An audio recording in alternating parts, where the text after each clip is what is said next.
ನಮಸ್ಕಾರ ವೀಕ್ಷಕರೇ, ಸುಹಾಸಿನಿ ಕಾರ್ಯಕ್ರಮಕ್ಕೆ ಸ್ವಾಗತ. ಇವತ್ತು ಶುಕ್ರವಾರ ಅಂದರೆ ಸ್ತ್ರೀ ಜಾತಕದ ಸಮಯ. ಜಾತಕದ ಬಗ್ಗೆ ಯಾವುದೇ ಅನುಮಾನಗಳಿದ್ದಲ್ಲಿ ನೀವು ನೇರವಾಗಿ ನಮ್ಮ ಕರೆ ಮಾಡಿ ಪಂಡಿತರಿಂದ ನೇರವಾಗಿ ಉತ್ತರ ಪಡ್ಕೋಬಹುದು. Once again welcome to the show. ನಾನು ಭಾವನಾ.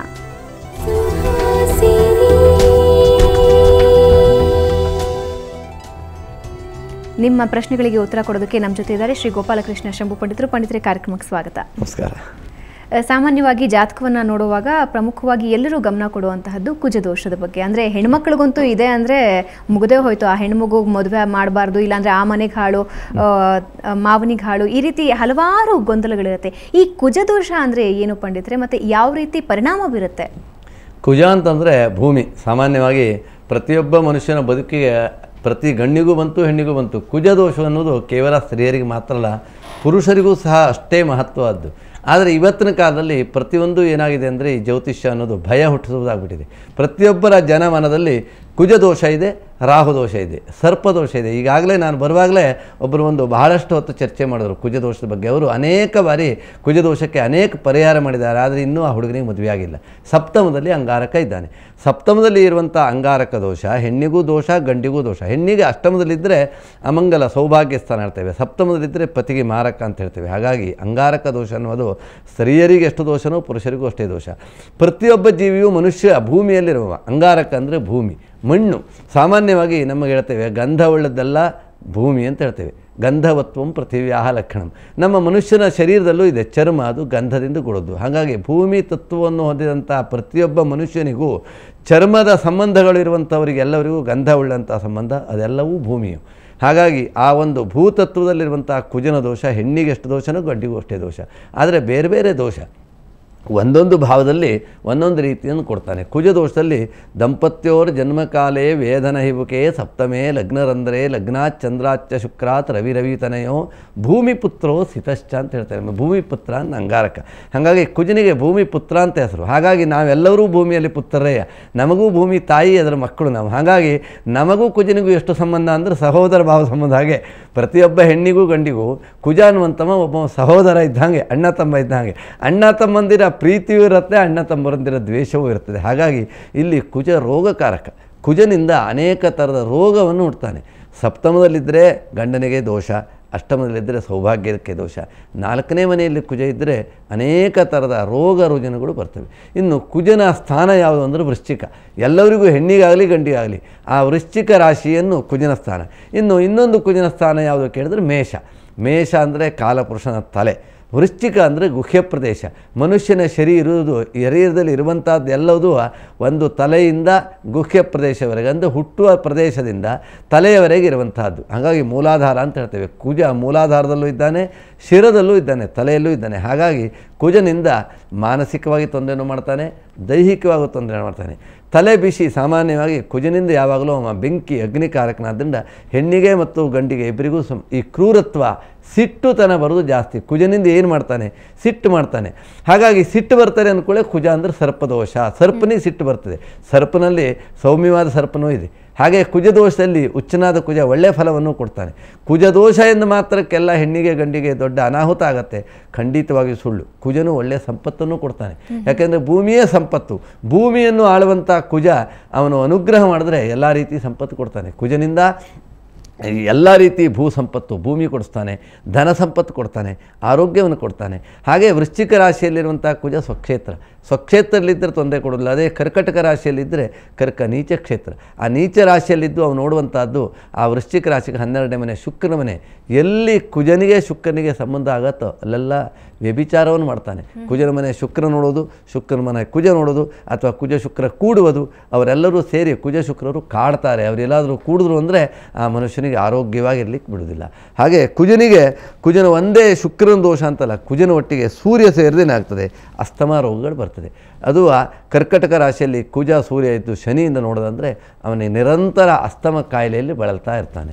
ಹಾಗೆ ಕುಜ ಶನಿ ಅಥವಾ ಕುಜ ಶುಕ್ರ ಅಥವಾ ಶನಿ ಬುಧ ಕುಜರು ಸಮಾಗಮವಾದರೆ ಕ್ಯಾನ್ಸರ್ನಂಥ ಮಹಾರೋಗಗಳೇ ಬರ್ತದೆ. ಎಲ್ಲ ಸಕಲ ರೋಗಕ್ಕೂ ಸಹ ಕುಜನೆ. ಹಾಗೆ ಹೇಳಿ ಸಕಲ ರೀತಿಯ ಯೋಗಕ್ಕೂ ಕುಜನೆ. ರೋಗವನ್ನು ನಿವಾರಣೆ ಮಾಡುವುದನ್ನು, ಯೋಗವನ್ನು ಕೊಡುವುದನ್ನು ಕುಜನೇ ಮಾಡ್ತಾನೆ. ಅದಕ್ಕೆಲ್ಲ ಅವರ ಹುಟ್ಟಿನ ಕಾಲದ ಜನ್ಮ ಲಗ್ನದ ಮೇಲೆ ನಾವು ನಿರ್ಣಯ ಮಾಡಬೇಕಾಗ್ತದೆ. ಕೇವಲ ಕುಜ ಸಪ್ತಮದಲ್ಲಿದ್ದರೆ ಹಾಳು ಮಾಡ್ತಾನೆ ಅನ್ನುವ ಮಾತು ಖಂಡಿತ ಸುಳ್ಳು. ಕುಜನಿಂದ ಬಹಳಷ್ಟು ಒಳ್ಳೆಯದು ಮಾಡ್ತಾನೆ, ಒಳ್ಳೆಯ ಕಳತ್ರವನ್ನು ಕೊಡ್ತಾನೆ. ಉಚ್ಚನಾಗಿದ್ದು ಅದೇ ಒಂದು ಕರ್ಕಟಕ ಲಗ್ನದವರಿಗೆ ಕುಜನು ಉಚ್ಚನಾಗಿದ್ದು ಸಪ್ತಮ ಭಾವದಲ್ಲಿದ್ದು ಲಗ್ನವನ್ನು ನೋಡಿದ್ರೆ ಉಚ್ಚ ರಾಶಿ ಆಯಿತು. ಪಂಚಮಾಧಿಪತಿಯಾಗಿ ಮತ್ತು 10ನೇ ಅಧಿಪತಿಯಾಗಿ ಉಚ್ಚನಾಗಿರೋದ್ರಿಂದ ಒಳ್ಳೆಯ ಕರ್ಮ, ಒಳ್ಳೆಯ ಕೆಲಸ ಹೆಣ್ಣಿಗಾಗಲಿ ಗಂಡಿಗಾಗಲಿ ಕೊಡ್ತಾನೆ. ಇನ್ನು ಅನೇಕ ರೋಗಗಳನ್ನು ಸ್ತ್ರೀಯರಿಗೆ ಈ ಗುರ್ಹೆ ರೋಗಗಳನ್ನು, ಉತ್ಪತ್ತಿಗೆ ತೊಂದರೆ ಆಗುವಂಥ ಇದನ್ನು ಮಾಡ್ತಾನೆ. ರಕ್ತಕಾರಕನಾದನ್ನು ಅತಿ ವೀಕ್ ಆಗ್ತಾರೆ. ಕುಜ ದೋಷ ಇದ್ದವರು ಬಹಳಷ್ಟು ರಕ್ತ ಸೋರುವಿಕೆಯಾಗೋದ್ರ ಮೂಲಕವಾಗಿ ವೀಕ್ ಆಗ್ತಾರೆ, ಅಬಲೆಯಲ್ಲಿ ಆಗ್ತಾರೆ, ದುರ್ಬಲರಾಗ್ತಾರೆ.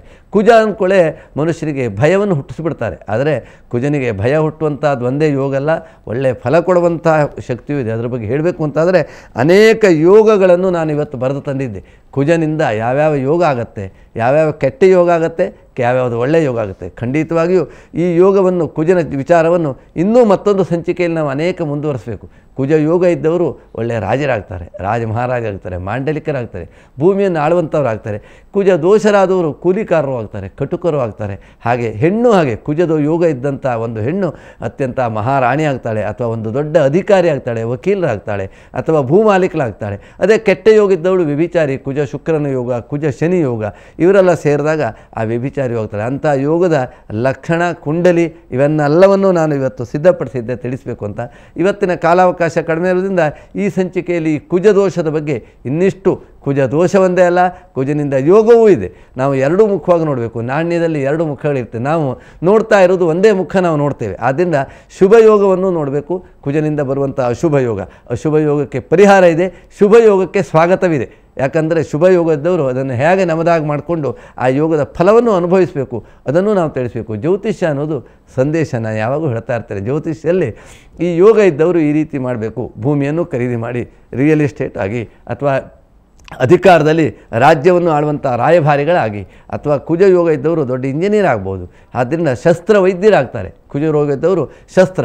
ಇನ್ನು ಸ್ತ್ರೀಯರಿಗೆ ಕುಜ ದೋಷ ಇದ್ದವರು, ಕುಜ ಯೋಗ ಇದ್ದವರು ಇವತ್ತು ಬ್ಯೂಟಿ ಪಾರ್ಲರ್ಗಳನ್ನು ಮಾಡುವಂಥವ್ರು ಇದ್ದಾರೆ, ಕತ್ರಿಯನ್ನು ಹಿಡಿದುವಂಥವ್ರು, ಟೇಲರಿಂಗ್ ಮಾಡುವವರು ಇರ್ತಾರೆ. ಇದೆಲ್ಲ ಶಸ್ತ್ರವನ್ನು ಹಿಡಿದು ಮಾಡುವಂಥ ಕೆಲಸವು ಈ ಯೋಗದಲ್ಲಿದೆ. ಆದ್ದರಿಂದ ಈ ಯೋಗದ ವಿಸ್ತಾರ, ವಿವರಣೆ, ಇನ್ನಿಷ್ಟು ವಿಚಾರ ನಮ್ಮ ಈ ಸುವಾಸಿನಿ ಸ್ತ್ರೀ ಜಾತಕದಲ್ಲಿ ಮುಂದಿನ ವಾರ ಮತ್ತು ಅದನ್ನು ಮುಂದುವರಿಸೋಣ. ಪಂಡಿತ್ರೆ, ಸಾಮಾನ್ಯವಾಗಿ ಕುಜದೋಷ ಅಂದ ತಕ್ಷಣ ಹೆಣ್ಣು ಮಕ್ಕಳ ಮದುವೆಗೆ ಕಂಟಕ ಅಂತ ಹೇಳ್ತಾರೆ. ಒಂದು ಮದುವೆ ಬೇಗ ಆಗೋದಿಲ್ಲ, ಅಥವಾ ಆದರೂ ಕೂಡ ಸಾಕಷ್ಟು ತೊಂದರೆ ಆಗುತ್ತೆ ಅಂತ. ಯಾಕೆ ಆ ರೀತಿ? ಕುಜನ ಪ್ರಭಾವ ಹೆಣ್ಣಿನ ಮದುವೆಯ ಮೇಲೆ ಯಾವ ರೀತಿ ಆಗುತ್ತೆ? ಕುಜ ಅಂದರೆ ಕಾಮಕಾರಕ. ಸಪ್ತಮ ಭಾವದಲ್ಲಿದ್ದರೆ ಸಪ್ತಮವನ್ನು ಕಾಮಸ್ಥಾನ ಅಂತ ಹೇಳ್ತೇವೆ, ಆದರೆ ಅದು ಮಾರಕ ಸ್ಥಾನ. ಆ ಸಪ್ತಮ ಭಾವದಲ್ಲಿ ಕುಜ ಇದ್ದರೆ ಅದಕ್ಕೆ ಮಾರಕ ಮಾಡ್ತಾನೆ. ಸಪ್ತಮ ರಾಶಿಯ ಫಲ ಏನು? ಮಾರಕ ರಾಶಿ ಅಂತ. ಕುಜನು ಅವನ ಕಾರಕ ಯಾವುದು? ಕಾರಕ ಮಾರಕ ಎರಡೂ ಸೇರಿದಾಗ ಅಲ್ಲಿ ಮಾರಕ ಆಗುತ್ತೆ. ಹೆಣ್ಣಿಗೆ 7ನೇ ಮನೆಯಲ್ಲಿ ಕಾಮಕಾರಕನಾದವನು ಮಾರಕ ಸ್ಥಾನದಲ್ಲಿ ಇದ್ದರೆ ಕಾಮಕ್ಕೆ ಮಾರಕ ಮಾಡ್ತಾನೆ. ಅಂದರೆ ಪತಿ ಸುಖವನ್ನು ಅನುಭವಿಸ್ಲಿಕ್ಕೆ ಕೊಡೋದಿಲ್ಲ. ಹಾಗಾಗಿ ಸ್ತ್ರೀಯರಿಗೆ ವಿಧವಾ ಯೋಗ ಅಂತ ಹೇಳ್ತಾರೆ. ಸಾಮಾನ್ಯವಾಗಿ 7ನೇ ಭಾವದಲ್ಲಿ ಕುಜ ಇದ್ದರೆ ಅವರಿಗೆ ಅಮಂಗಲ ಯೋಗ, ವೈಧವ್ಯ ಪ್ರಾಪ್ತಿ ಅಂತ ಹೇಳ್ತಾರೆ. ಖಂಡಿತವಾಗಿಯೂ ನಾವು ನೋಡ್ತೇವೆ ಅನೇಕ ಜಾತಕದಲ್ಲಿ ಆ ಯೋಗದಿಂದ ಹಾಗೆ ಆದದ್ದು ಇದೆ, ಅದು ಆಗದೇ ಇದ್ದದ್ದು ಇದೆ. ಅದು ಆಗದೇ ಇರುವುದಕ್ಕೆ ಪರಿಹಾರವೂ ಇದೆ. ಮೂಲಭೂತವಾಗಿ ಆ ಕುಜ ದೋಷವನ್ನು ತಿಳ್ಕೊಂಡಾಗ ಅದಕ್ಕೆ ಇನ್ನೊಂದು ಗಂಡಿನ ಜಾತದಲ್ಲಿ ಕುಜ ದೋಷ ಇದ್ದದ್ದು ಗಂಟು ಹಾಕೋದಲ್ಲ, ಆ ಮಾರಕಕ್ಕೆ ಸಂಬಂಧಪಟ್ಟಂಥದ್ದು. ಕುಜನಿಗೆ ಕಾಳಿ ಉಪಾಸನೆ ಅಂತ ಹೇಳ್ತೇವೆ. 64 ಚತುಷ್ಷಷ್ಟಿ ಯೋಗಿನಿಗಳಿದ್ದಾರೆ. ಎಲ್ಲಿ ಕುಜ ದೋಷ ಇದೆಯೋ ಆ ಯೋಗಿನಿ ದೇವತಾ ನಾಮಸ್ಮರಣೆ ನಿತ್ಯಂ ಸ್ಮರಣ ಮಾತ್ರೇಣ ಸರ್ವ ಪಾಪಕ್ಷಯ ಹೋಯಿತು. ಯೋಗಿನಿ ಹೆಸರು, ಆ ಯೋಗಿನಿ ಹೆಸರುಗಳು ಎಷ್ಟು ಚೆನ್ನಾಗಿದೆ ಗೊತ್ತುಂಟ. ಇವತ್ತಿನ ಕಾಲದಲ್ಲಿ ಯಾವ ಸಿನಿಮಾ ಆ್ಯಕ್ಟರ್ಗಳು ಆ ಹೆಸರು ಇಟ್ಕೊಂಡಿಲ್ಲ. ದಿವ್ಯ ಯೋಗಿ, ಮಹಾಯೋಗಿ, ಚೋರ್ದ ಯೋಗಿ, ಮಹೇಶ್ವರಿ, ಪ್ರೇತಾಶಿ, ಡಾಕಿನಿ, ಕಾಳಿ, ಹ್ರೀಂಕಾರಿ, ಭೂತಡಂಬರಿ. ಇದು 64 ಶ್ಲೋಕ. ಇದನ್ನು ನಾವು ಬರೆದು ಖಂಡಿತವಾಗಿಯೂ ಪ್ರತಿಯೊಬ್ಬ ಸ್ತ್ರೀಯರು ಮನೆಯಲ್ಲಿ ಓದಬೇಕು. ಇವತ್ತಿನ ಕಾಲದಲ್ಲಿ ಹೆಂಗಸರಿಗೆ ಬರುವಂಥ ಈ ಕುಜ ದೋಷಕ್ಕೆ ಪರಿಹಾರ ಕಾಳಿ ಸಹಸ್ರನಾಮ ಓದಬೇಕು, ಅಥವಾ ಕಾಳಿ ಸ್ತೋತ್ರ ಓದಬೇಕು, ಅಥವಾ ಯೋಗಿನಿ ದೇವತೆಗಳನ್ನು ನಿತ್ಯಂ ಸ್ಮರಣ ಮಾತ್ರೇಣ ಸರ್ವ ಪಾಪಕ್ಷಯೋ ಭವೇತು. ಯಾರು ನಿತ್ಯದಲ್ಲೂ ಆ ಯೋಗಿನಿ ದೇವತೆಗಳ ಆ ಸ್ಮರಣೆಯನ್ನು ಮಾಡ್ತಾರೋ ಈ ಕುಜನಿಂದ ಬರುವಂಥದ್ದು ಪಾಪ ಅಂತ ಹೇಳ್ತೇವೆ, ಅಥವಾ ಯಾವುದೋ ಜನ್ಮಾಂತರ ಶಾಪ ಹೇಳ್ತೇವೆ. ಆದ್ದರಿಂದ ಕುಜ ಕೋಪಕಾರಕ. ಹಾಗಾಗಿ ಸಪ್ತಮದಲ್ಲಿ ಇದ್ದಂಥವನು ಕಾರಕನಾಗಿ ಮಾರಕನಾಗಿ ಕೋಪದ ಮೂಲಕವಾಗಿ ತೊಂದರೆ ಮಾಡುವಂಥದ್ದನ್ನು ಅವನ ಪೂಜೆ ಮಾಡಿದ್ರೆ ಅದನ್ನು ಶಾಪ ವಿಮೋಚನಾ ರೂಪದಲ್ಲಿ ಅವರಿಗೆ ಅನುಗ್ರಹ ನೀಡ್ತಾನೆ. ಹಾಗಾಗಿ ಬಹಳ ಸ್ವಾರಸ್ಯವಾದ ವಿಚಾರಗಳು. ಕುಜನ ವಿಸ್ತಾರವನ್ನು ಎಷ್ಟು ಬೇಕಾದರೂ ಸಹ ನಾವು ಈ ಮಾಧ್ಯಮದ ಮೂಲಕವಾಗಿ ಜನರಿಗೆ ತಿಳಿಸಿದರೆ ಇವತ್ತಿನ ಕಾಲದಲ್ಲಿ ಬಂದಂಥ ಸಮಸ್ಯೆಗಳನ್ನು ಸುಲಭವಾಗಿ ಸೂಕ್ತವಾದ ಮಾರ್ಗದಲ್ಲಿ ಜನರು ಅದನ್ನು ಅನುಸರಿಸಬಹುದು ಅನ್ನೋದೇ ನನ್ನ ಒಂದು ಅನಿಸಿಕೆ. ಈಗ ಕುಜನ ಪ್ರಭಾವ ಕಡಿಮೆ ಇರಬೇಕು ಅಂದ್ರೆ ಅವನ ಜೊತೆ ಯಾವ ಗ್ರಹ ಇದ್ರೆ ಒಳಿತು ಅಂತೀರಾ ಪಂಡಿತರೆ? ಕುಜನಿಗೆ ಮಿತ್ರನಾದವನು ಸೂರ್ಯ ಇದ್ದಾನೆ, ಹಾಗೆ ಕುಜನ ಜೊತೆಗೆ ಗುರು ಇದ್ದಾನೆ. ಹಾಗಾಗಿ ಗುರು ಮತ್ತು ಕುಜನ ಈ ಸೂರ್ಯನ ಒಂದು ಸಮಾಗಮ ಕೂಡುವಿಕೆ ಅಥವಾ ಕುಜನಿಂದ ಸಪ್ತಮದಲ್ಲಿ ಸೂರ್ಯ ಇದ್ದು ಕುಜನ ನೋಡಬೇಕು.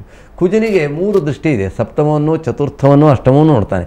ಹಾಗೆ ಸೂರ್ಯನು ಒಂದೇ ದೃಷ್ಟಿ. ಹಾಗಾಗಿ ಕುಜನು ಸೂರ್ಯನ ಜೊತೆಗೆ ಕೂಡ್ಕೊಂಡಿರಬೇಕು ಅಥವಾ ಸಪ್ತಮದಲ್ಲಿದ್ದು ಕುಜನಷ್ಟೇ ಪ್ರಬಲ, ಅಗ್ನಿಯಷ್ಟು ಪ್ರಬಲವಾದಂಥವನು. ಕುಜನೂ ಅಗ್ನಿ, ಆಮೇಲೆ ಸೂರ್ಯನೂ ಅಗ್ನಿ. ಅದಕ್ಕೆ ಒಂದು ಗಾದೆ ಹೇಳ್ತಾರೆ, ಉಷ್ಣಂ ಉಷ್ಣೇನ ಶಾಮ್ಯತಿ, ಬಿಸಿ ಬಿಸಿಯಿಂದಲೇ ತಣಿಯುತ್ತೆ ಅಂತ ಹೇಳ್ತಾರೆ. ಹಾಗಾಗಿ ಸೂರ್ಯನು ಕುಜನು ಪರಸ್ಪರ ಸಮಸಪ್ತಕದಲ್ಲಿದ್ದರೆ ಕುಜನ ಸಂಪೂರ್ಣ ಬಲವನ್ನು ಸೂರ್ಯ ಕಡಿಮೆ ಮಾಡಿಬಿಡ್ತಾನೆ. ಅದಲ್ಲದೆ ಇದ್ದರೆ ಗುರು ಇದ್ದಾರೆ, ಗುರು ಕುಜನ ಜೊತೆಗಿರ್ಬೋದು ಅಥವಾ ಗುರು ಸಪ್ತಮದಲ್ಲಿರ್ಬೋದು ಅಥವಾ ಕುಜನನ್ನು ನೋಡುವಂಥ ಪಂಚಮ ನವಮ ದೃಷ್ಟಿಯ ಭಾವದಲ್ಲಿ ಆ ಸ್ಥಳದಲ್ಲಿ ಗುರು ಇದ್ದರೆ ಆ ಕುಜನ ದೋಷ ಪ್ರಬಲವಾದ ದೋಷ ಕಡಿಮೆ ಆಗುತ್ತೆ. ಹಾಗಾಗಿ ಕುಜನ ಒಟ್ಟಿಗೆ ಬುಧ ಸೇರಿದ್ರೆ ಅವನು ಶತ್ರು ದೋಷ ಆಗ್ತಾನೆ. ಕುಜನ ಒಟ್ಟಿಗೆ ಶುಕ್ರ ಶನಿ ಸೇರಿದ್ರೆ ಇನ್ನಿಷ್ಟು ದೋಷಗಳಾಗ್ತದೆ. ಹಾಗಾಗಿ ಕುಜನ ಆ ದೋಷ ಪರಿಹಾರಕ್ಕೆ ಸೂರ್ಯ ಮತ್ತು ಬುಧ ಅಥವಾ ಸೂರ್ಯ ಮತ್ತು ಗುರು ಚಂದ್ರ ಈ 3 ಗ್ರಹಗಳು ಕುಜನ ಕೋಪವನ್ನು ಆ ಕುಜನ ದೋಷವನ್ನು ಪರಿಹಾರ ಮಾಡುವಂಥ ಗ್ರಹಗಳು. ಆ ಯೋಗ ಜಾತಕದಲ್ಲಿದೆ ಅಂತಾದರೆ ಕುಜ ದೋಷ ಪರಿಹಾರ ಅಂತ ನಿಖರವಾಗಿ ಹೇಳ್ಬೋದು. ಇನ್ನು ಅದಲ್ಲದೆ ಜಾತಕ ಫಲಸಾರ ಪದದಲ್ಲಿ ಏನು ಹೇಳಿದ್ದಾನೆ ಅಂತಂದರೆ, ಗುರುವಿನ ಕೇಂದ್ರ ಸ್ಥಿತಿ, ಕುಜನ ದೋಷ ಎಷ್ಟೇ ಇದ್ದರೂ ಸಹ ಆ ಗುರುವಿನ ಕೇಂದ್ರ ಸ್ಥಿತಿ ಇದ್ದು ಗುರುವಿನ ದೃಷ್ಟಿಯಲ್ಲಿದೆ ಅಂತಾದರೆ ಆ 1000 ದೋಷ ಇದ್ದರೂ ಸಹ ಪರಿಹಾರ ಅಂತ. ಹಾಗಾಗಿ ಗುರು ಮತ್ತು ಶುಕ್ರರಿಗೆ ಸಾಕಷ್ಟು ಪ್ರಬಲವಾದಂತಹ ಜ್ಯೋತಿಷ್ಶಾಸ್ತ್ರದಲ್ಲಿ ಬಲವನ್ನು ಹೇಳಿದ್ದಾರೆ. ಇನ್ನುಳಿದಂಥ 9 ಗ್ರಹಗಳ 7 ಗ್ರಹಗಳ ಪೈಕಿಯಲ್ಲಿ ಇವರಿಬ್ಬರು ಬಹಳ ಬಲಿಷ್ಠರಾದವರು. ಆದ್ದರಿಂದ ಈ ಶುಕ್ರ ಮತ್ತು ಗುರು ಇಬ್ಬರು ಕೇಂದ್ರದಲ್ಲಿದ್ದು ಬಲಿಷ್ಠವಾಗಿದ್ದರೆ ಯಾವ ದೋಷ ಇದ್ದರೂ ಪರಿಹಾರ ಆಗುತ್ತೆ. ಕುಜ ಉಚ್ಚ ಮತ್ತು ನೀಚ ಸ್ಥಾನದಲ್ಲಿದ್ದಾಗ ಏನಾಗುತ್ತೆ ಪಂಡಿತರೆ? ಮತ್ತು ಯಾವ ನಕ್ಷತ್ರಕ್ಕೆ ಅಧಿಪತಿ ಕುಜ? ಕುಜ ಸಾಮಾನ್ಯವಾಗಿ ಅಶ್ವಿನಿ ಭರಣಿ ಕೃತಿಕಾ ನಕ್ಷತ್ರ ಮೇಷರಾಶಿ, ಹಾಗಾಗಿ ಅದಕ್ಕೆ ಕುಜನಿಗೆ ಸಂಬಂಧಪಟ್ಟದ್ದು. ಆಮೇಲೆ ವಿಶಾಖ ಅನುರಾಧ ಜ್ಯೇಷ್ಠ ಈ ನಕ್ಷತ್ರ ವೃಶ್ಚಿಕ ರಾಶಿ. ಇದು 2 ಕುಜನ ಆಧಿಪತ್ಯ ರಾಶಿ ಆದ್ದರಿಂದ ಈ ನಕ್ಷತ್ರಗಳು ಅವನಿಗೆ ಕುಜನಿಗೆ ಸಂಬಂಧಪಡ್ತದೆ. ಇನ್ನು ಕುಜನ ನೀಚ ರಾಶಿ ಎನ್ನುವಂತಹದ್ದು ನಾವು ಕರ್ಕಟಕ ರಾಶಿಯನ್ನು ಕುಜನ ನೀಚ ರಾಶಿ ಅಂತ ಹೇಳ್ತೇವೆ. ಆಶ್ಲೇಷ ನಕ್ಷತ್ರ, ಪುನರ್ವಸು ಪುಷ್ಯ ಆಶ್ಲೇಷ ನಕ್ಷತ್ರ ಕುಜನ ನೀಚ ರಾಶಿ, ನೀಚ ನಕ್ಷತ್ರ ಆಗುತ್ತೆ. ಹಾಗೆ ಉತ್ತರಾಷಾಢ ಶ್ರವಣ ಧನಿಷ್ಠ ನಕ್ಷತ್ರದ 2 ಪಾದದವರೆಗೆ ಕುಜನ ಉಚ್ಚ ರಾಶಿ ಆಗುತ್ತೆ. ಇದಿಷ್ಟು ಕುಜನ ಬಗ್ಗೆ. ಹಾಗೆ ಕುಜನು ಉಚ್ಚನಾದರೆ ಶನಿ ಮನೆಯಲ್ಲಿ ಉಚ್ಚನಾಗ್ತಾನೆ. ಆದರೂ ಸಹ ಕುಜ ಶನಿ ಶತ್ರುಗಳಾದರೂ ಅವನಿಗೆ ಸ್ಥಾನಬಲ ಜಾಸ್ತಿ ಇರೋದ್ರಿಂದ ಆ ಮಕರ ರಾಶಿಯಲ್ಲಿರುವಂಥ ಕುಜ ಎಲ್ಲ ರೀತಿಯಾದ ಬಲವನ್ನು ಫಲವನ್ನು ಕೊಡ್ತಾನೆ. ಧನ್ಯವಾದ ಪಂಡಿತರೆ. ವೀಕ್ಷಕರೇ, ಜಾತಕದ ಬಗ್ಗೆ ಯಾವುದೇ ಸಮಸ್ಯೆ ಇದ್ದಲ್ಲಿ ನೀವು ನಮಗೆ ಇವತ್ತು ಕರೆ ಮಾಡಬಹುದು. ಪಂಡಿತರಿಂದ ನೇರವಾಗಿ ಉತ್ತರ ಪಡ್ಕೋಬಹುದು. ಈಗ ಒಂದು ಸಣ್ಣ ವಿರಾಮ, ನಂತರ ಸುಹಾಸಿನಿ ಕಾರ್ಯಕ್ರಮ ಮುಂದುವರಿಯುತ್ತೆ.